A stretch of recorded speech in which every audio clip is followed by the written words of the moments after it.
Hey, how you doing? Alex here. Thanks for joining me. Today's episode, we're going to be talking about the 5 myths about D2 and D3 baseball. I want to break these down. I almost want to debunk these myths. There's so many great opportunities at these levels, not only for baseball, but really any sport there that you are pursuing. I just know most of my audience is baseball families, baseball athletes. And if you're new to my channel, my name is Alex Swinson. I'm a former college baseball coach, scout, and recruiter. And now what I do is help high school baseball athletes and their parents navigate this college recruiting process and put them in the best possible position to play at the next level. I've helped guys at the JUCO level, at the NAI level, at the D3, D2, D1, mid-major, Power 5, really all around. There's just so many opportunities out there that if it's a fit for you athletically, academically, geographically, socially, financially, all of those, it is a life-changing experience. It was for me. It's been for a lot of guys that I've helped through this process. And if you're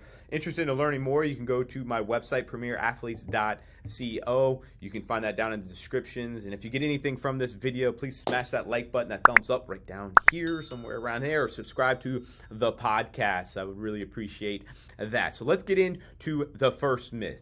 D2 and D3 athletes don't go pro. This is really wrong, and a lot of people think about this, that if you go D2 or D3, that's it, that's the end. Well, right before COVID, on average, there would be at the D2 and D3 level anywhere from like 70 to 100 D2 and D3 athletes and more. It depends on the year. Every year getting drafted. All right, that's huge. Now, when COVID happened, I think it was 2020, 2021, right around there, the draft got cut in half. It was around 40 plus rounds, if you will. It's a lot of rounds, a lot of athletes.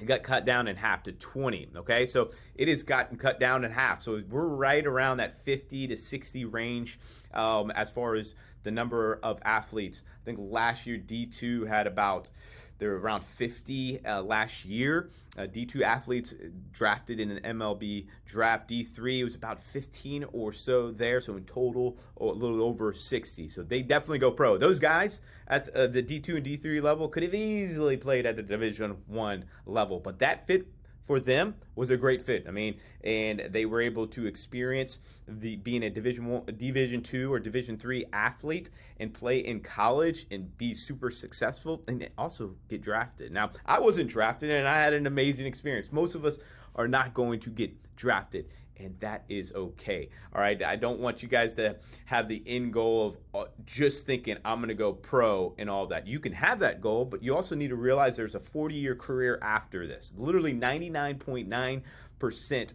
of us are not going to play at the professional level or even MLB level. Do you know that the life expectancy, if you get drafted or you play pro ball, is about 2 years, and 90% of professional players don't make it to the show, don't make it to the big leagues, okay? And again, I'm not here to crush your dreams, but I also want to help you be realistic and manage your expectations and help you think further along this from a day-to-day and baseball world. I kind of fell in the trap as I only thought about baseball. Right? I didn't think about really my career after that as well. So I want you guys to think ahead. You can, again, pursue baseball and go after it as much as you can, play at the highest level you can, but also think ahead of what you want to do with your career after baseball, because all of us stop playing at some point. All right? So the next one, the D2 and D3 teams cannot beat D1 teams. This is very untrue. There are plenty of Division II teams, Division III teams that could whoop up on some Division I teams. In fact, it happened this past year. Birmingham Southern, a Division III school, played a Division I school, UAB, and beat them 13-3. They whooped them. All right? There is so much good baseball at the Division III level, at the Division II level, and that is just such a big myth that D2s and D3s can't be competitive at Division I level. And there's JUCOs that could beat Division I schools. So that is a big myth there. And then also the next one, D1 walk-ons are better than D2 and D3 players. There are plenty of D3 players, plenty of D2 players that could easily have been a walk-on at a Division I. Now, the thing is, a walk-on's tricky because a true walk-on doesn't guarantee you're going to make the team. You have to try out for the team. There's preferred walk-ons and all of that stuff. But there's plenty of D1 walk-ons that could be playing and experiencing and playing more at the D2 and D3 level and getting a great experience there. That's so this is a big myth to debunk. There's plenty of D2 and D3 players that can play at the Division 1 level, but they're going to have more opportunities to play and they compete and have that great experience. A lot of Division 1 walk-ons, some have great stories to go on, but a lot of them just sit and don't play that much. All right, so you got to consider all that there.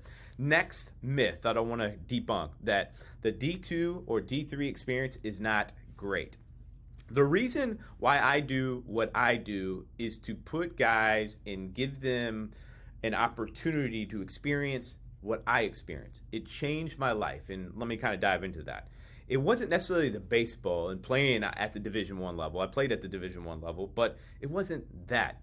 What my experience was the brotherhood that I got, the friendships that last, literally, it's going to last me a lifetime. Okay, and the network that I got, the skill development from life skills, the leadership, the ups and downs, how to deal with adversity, perseverance, team goals, everything that I could bring over to my career after baseball. All right, you get all of that at any level. That's the JUCO level, NAIA level, D3, D2, and of course D1 as well. So the experience is the team. Is yes the university, and honestly some of us can be really good fit at a smaller or mid-sized school. It was a perfect fit for me. I went to Jacksonville University. It was a smaller school, and I could not have asked for a better experience. Not just from the baseball side of things, the things that I mentioned, but this the college experience as well. It was fantastic. Okay, you don't always have to go to a school that's 50,000 people and there's 300 people in your class and you're not really getting to know your professor and things like that. Yeah, you can have a good experience, but there's also a lot of bad experiences there as well. All right, so the D2 and D3, yes, they're going to be a little bit smaller, but you can have a great experience there, 100%. And then also, a myth is D3 schools can't give aid, can't give money. So it is true, Division 3 schools cannot give athletic aid, but they can get academic aid. A lot of them give academic money, and typically for baseball in particular, you can get a lot more money academically than you could athletically, really at any level. And there's plenty of guys that I've helped and that have currently right now that have offers out that are substantial, that they wouldn't have been close of getting those kind of offers from an athletic standpoint. So what's an example? At the Division 1 level, on average, it's around 25% of athletic money can give out. I've never seen a full athletic scholarship given to a player. I've seen full rides in the case, but it might have been like 50% scholarship, 50% academic. Okay, so what I'm saying is you can get a lot more. Typically you can see academic money as half, 75% to 100% academic money as full ride academically, and Division 3 can give that, and they can give, again, a lot of money academically. So these are the 5 myths about D2 and D3 baseball in particular that I wanted to share with you guys. Let me know what you guys think. Let me know if I missed any myths. I want to hear about that. And if you guys, parents out there that had great experiences at the D2 and D3 level, I want to get that out to a lot of athletes, because a lot of athletes just completely overlook these levels, and there's so many good experiences that you could be having and opportunities that could be presented to you, but they're not even open-minded to it. And I get how we can fall into that trap, because it's all about D1, it's all over TV and football games and all of that. I get all of that, but this is about experience, getting your great experience, not only as an athlete, but as a student athlete.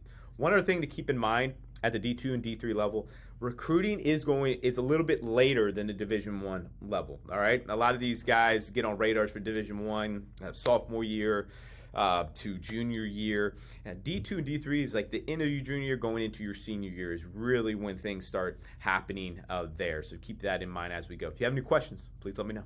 Have a good day.